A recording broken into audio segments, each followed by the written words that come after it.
data makes sense and figure out if you have to clean your data some more. And then also, you can get some initial findings from this. So how are the comedians different from each other? Well, you saw that Ali Wong, let's see. Oops. Sorry, guys. You see that she says get a lot, and then John Wayne talks about Bill Clinton a lot in his skit. So those are some ways you can see that it's different. Oops. It is. So it is a bigram that I detected. OK, so at this point, these are the EDA steps that we followed. So we figured out what format we need the data in. So for finding the top words, we needed the data in the document term matrix format. Then we had to aggregate that data, visualize it, and then see if it made sense. So what we're going to do in the notebook next is we're going to do this for 3 things. So top words, which we create word clouds. I'm going to look at the size of the vocabulary for every comedian, and then the amount of profanity.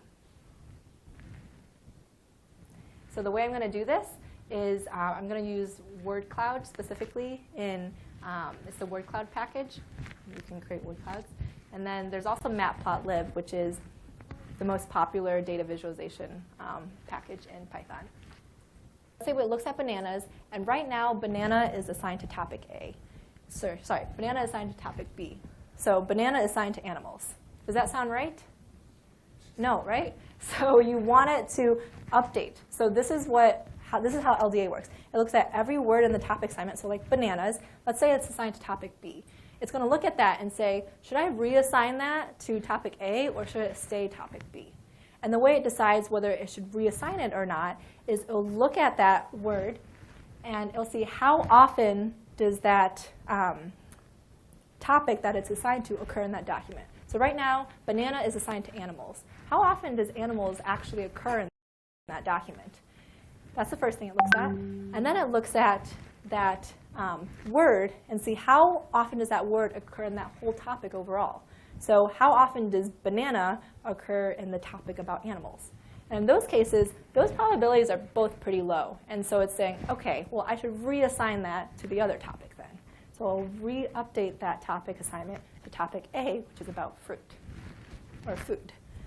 So that's like the bulk of what's happening. So what's going to happen is it's going to go through every single word, every single document, and then try to figure out which topic should be a part of. What would it do with Q? It might end up in both. Great question.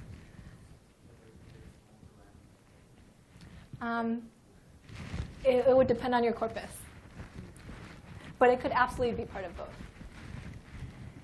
So what happens at this point is it goes through multiple iterations of this. So it does the random assignments. It'll go through every single word in the whole corpus, and that'll be iteration 1.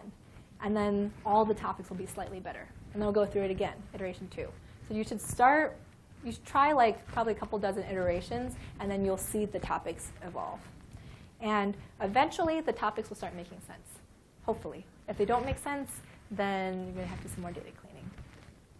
So this all seems very complex. But luckily, GenSim does this whole part for you.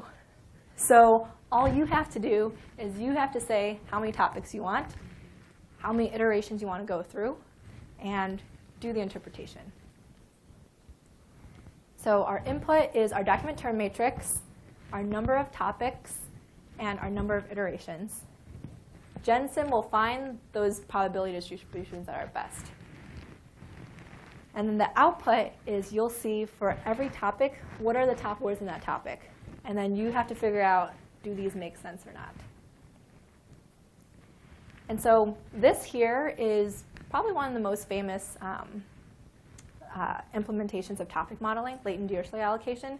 It was created in 2003, paper by David Bly and also Andrew Ng, if you've heard of him from Coursera. So they all created this. So this is one way to do topic modeling, which is specific on text data. But you can also use general matrix factorization techniques. So those of you who know a little bit more about linear algebra, so that's basically you take a big matrix and you can decompose it into 2 or 3 matrices. And that's another way of finding topics, because you